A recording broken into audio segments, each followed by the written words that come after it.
माघ पूर्णिमा का बाकी पूर्णिमाओं की तरह विशेष महत्व है। इस व्रत को करने से व्यक्ति की सभी मनोकामनाएं पूरी होती है। माघ पूर्णिमा पर इस पौराणिक कथा का पाठ जरूर करना चाहिए।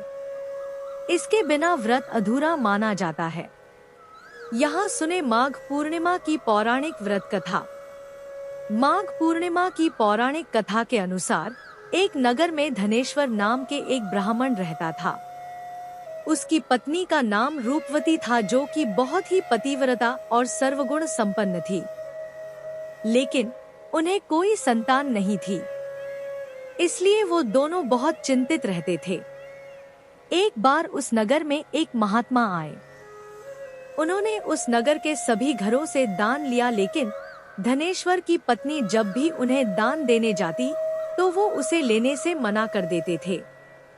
एक दिन धनेश्वर महात्मा के पास गया और उसने पूछा कि हे महात्मन, आप नगर के सभी लोगों से दान लेते हैं, लेकिन मेरे घर से नहीं लेते हैं। हमसे अगर कोई भूल हुई हो तो हम ब्राह्मण दंपत्ति आपसे क्षमा याचना करते हैं। इस पर महात्मा ने कहा, नहीं विप्र, तुम तो हमेशा आदर सत्कार करने वाले ब्राह्मण हो, तुमसे भूल तो कभी भी नहीं हो सकती है। महात्मा की बात सुनकर धनेश्वर हाथ जोड़कर बोला, है मुनिवर, फिर आखिर क्या कारण है? कृपया हमें उससे अवगत कराएं। इस पर महात्मा बोले, हे विप्र, तुम्हारे कोई संतान नहीं है। जो दंपति निसंतान हो उसके हाथ से भिक्षा कैसा ग्रहण कर सकता हूँ? तुम्हारे द्वारा दिया गया दान लेने के कारण मेरा पतन हो जाएगा। बस यही कारण है कि मैं तुम्हारे घर से दान स्वीकार नहीं करता। महात्मा के ऐसे बोल सुनकर धनेश्वर उनके चरणों में गिर पड़ा और विनती करते हुए बोला, है महात्मन, संतान ना होना ही तो हम पति पत्नी के जीवन की सबसे बड़ी निराशा है। यदि संतान प्राप्ति का कोई उपाय हो तो बताने की कृपा करें मुनिवर। ब्राह्मण का दुख देखकर महात्मा बोले, हे विप्र, तुम्हारे इस कष्ट का एक आसान तरीका है। तुम्हें 16 दिनों तक श्रद्धा पूर्वक काली माता की पूजा कर उन्हें प्रसन्न करना होगा, तो उनकी कृपा से अवश्य तुम्हें संतान की प्राप्ति होगी। इतना सुनकर धनेश्वर बहुत खुश हुआ। उसने महात्मा का आभार प्रकट किया और घर आकर पत्नी को सारी बात बताई। इसके बाद धनेश्वर माँ काली की उपासना के लिए वन चला गया। ब्राह्मण ने पूरे 16 दिन तक काली माता की पूजा की और उपवास रखा। उसकी भक्ति देखकर और विनती सुनकर काली माता ब्राह्मण के सपने में आई और बोली, है धनेश्वर, तू निराश मत हो। मैं तुझे संतान के रूप में संतान की प्राप्ति का वरदान देती हूँ, लेकिन 16 साल की अल्पायु में ही उसकी मृत्यु हो जाएगी। काली माता ने कहा, यदि तुम पति पत्नी विधिपूर्वक 32 पूर्णिमा का व्रत करोगे तो तुम्हारी संतान दीर्घायु हो जाएगी। प्रातःकाल जब तुम उठोगे तो तुम्हें यहाँ आम का एक वृक्ष दिखाई देगा। उस पेड़ से एक फल तोड़ना और ले जाकर अपनी पत्नी को खिला देना। शिव जी की कृपा से तुम्हारी पत्नी गर्भवती हो जाएगी। इतना कहकर माता अंतर्ध्यान हो गई। प्रातःकाल जब धनेश्वर उठा तो उसे आम का वृक्ष दिखा, जिस पर बहुत ही सुंदर फल लगे थे। वो काली माँ के कहे अनुसार फल तोड़ने के लिए वृक्ष पर चढ़ने लगा। उसने कई बार प्रयास किया, लेकिन फिर भी फल तोड़ने में असफल रहा। तभी उसने गणेश भगवान का ध्यान किया और गणपति की कृपा से इस बार वो वृक्ष पर चढ़ गया और उसने फल तोड़ लिया। धनेश्वर ने अपनी पत्नी को वो फल दिया, जिसे खाकर वो कुछ समय बाद गर्भवती हो गई। दंपत्ति काली माँ के निर्देश के अनुसार हर पूर्णिमा पर दीप जलाते रहे। कुछ दिन बाद भगवान शिव की कृपा हुई और ब्राह्मण की पत्नी ने एक सुंदर बेटे को जन्म दिया, जिसका नाम उन्होंने देवीदास रखा। जब पुत्र 16 वर्ष का होने को हुआ तो माता पिता को चिंता होने लगी कि इस वर्ष उसकी मृत्यु न हो जाए।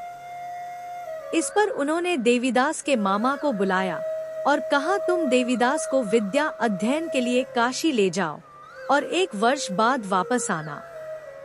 दंपति पूरी आस्था के साथ पूर्णिमासी का व्रत कर पुत्र के दीर्घायु होने की कामना करते रहे। काशी प्रस्थान के दौरान मामा भांजे एक गांव से गुजर रहे थे। वहां एक कन्या का विवाह हो रहा था। विवाह होने से पूर्व ही उसका वर अंधा हो गया। तभी वर के पिता ने देवीदास को देखा और मामा से कहा, तुम अपना भांजा कुछ समय के लिए हमारे पास दे दो। विवाह संपन्न हो जाए उसके बाद ले जाना। ये सुनकर मामा ने कहा, यदि मेरा भांजा ये विवाह करेगा तो कन्यादान में मिले धन आदि पर हमारा अधिकार होगा। वर के पिता ने मामा की बात स्वीकार कर ली और देवीदास के साथ कन्या का विवाह संपन्न करा दिया। इसके बाद देवीदास पत्नी के साथ भोजन करने बैठा, लेकिन उसने उस थाल को हाथ नहीं लगाया। ये देखकर पत्नी बोली, स्वामी आप भोजन क्यों नहीं कर रहे हैं? आपके चेहरे पर ये उदासी कैसी? तब देवीदास ने सारी बात बताई। यह सुनकर कन्या बोली, स्वामी मैंने अग्नि को साक्षी मानकर आपके साथ फेरे लिए हैं। अब मैं आपके अलावा किसी और को अपना पति स्वीकार नहीं करूंगी। पत्नी की बात सुनकर देवीदास ने कहा, ऐसा मत कहो, मैं अल्पायु हूँ। कुछ ही दिन में 16 वर्ष की आयु होते ही मेरी मृत्यु हो जाएगी। इस पर उसकी पत्नी ने कहा कि स्वामी जो भी मेरे भाग्य में लिखा होगा वो उसे स्वीकार है। देवीदास ने उसे समझाने की बहुत कोशिश करी, लेकिन जब वो नहीं मानी तो देवीदास ने उसे एक अंगूठी दी और कहा, मैं काशी जा रहा हूँ, लेकिन तुम मेरा हाल जानने के लिए एक पुष्प वाटिका तैयार करो। उसमें भांति भांति के पुष्प लगाओ और उन्हें जल से सींचती रहो। यदि वाटिका हरी भरी रहे, पुष्प खिले रहें, तो समझना कि मैं जीवित हूँ, और जब ये वाटिका सूख जाए तो मान लेना कि मेरी मृत्यु हो चुकी है। इतना कहकर देवीदास काशी चला गया। अगले दिन सुबह जब कन्या ने दूसरे वर को देखा तो बोली, ये मेरा पति नहीं है, मेरा पति काशी पढ़ने गया है। यदि इसके साथ मेरा विवाह हुआ है तो बताएं कि रात्रि में मेरे और इसके बीच क्या बातें हुई थी और इसने मुझे क्या दिया था। ये सुनकर वर बोला, मुझे कुछ नहीं पता, और पिता पुत्र वहां से वापस चले गए। उधर एक दिन प्रातःकाल एक सर्प देवीदास को डसने के लिए आया, लेकिन उसके माता पिता द्वारा किए जाने वाले पूर्णिमा व्रत के प्रभाव के कारण वो उसे डस नहीं पाया। इसके बाद काल स्वयं वहां आए और उसके शरीर से प्राण निकलने लगे।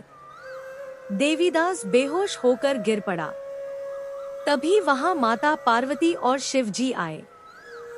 देवीदास को बेहोश देखकर देवी पार्वती बोली, है स्वामी, देवीदास की माता ने 32 पूर्णिमा का व्रत रखा था, उसके फलस्वरूप कृपया आप इसे जीवन दान दे। माता पार्वती की बात सुनकर भगवान शिव ने देवीदास को पुनः जीवित कर दिया। इधर देवीदास की पत्नी ने देखा कि पुष्प वाटिका में एक भी पुष्प नहीं रहा। वो जान गई कि उसके पति की मृत्यु हो चुकी है और रोने लगी। तभी उसने देखा कि वाटिका फिर से हरी भरी हो गई है। ये देखकर वो बहुत प्रसन्न हुई। उसे पता चल गया कि देवीदास को प्राणदान मिल चुका है। जैसे ही देवीदास 16 वर्ष का हुआ, मामा भांजा काशी से वापस चल पड़े। रास्ते में जब वो कन्या के घर गए तो उसने देवीदास को पहचान लिया और प्रसन्न हुई। धनेश्वर और उसकी पत्नी भी पुत्र को जीवित पाकर हर्ष से भर गए। पौराणिक मान्यता है कि जो व्यक्ति श्रद्धापूर्वक पूर्णिमा का व्रत रखती हैं और कथा सुनती हैं, उन्हें संतान का सुख मिलता है और सारी मनोकामनाएं पूरी होती है।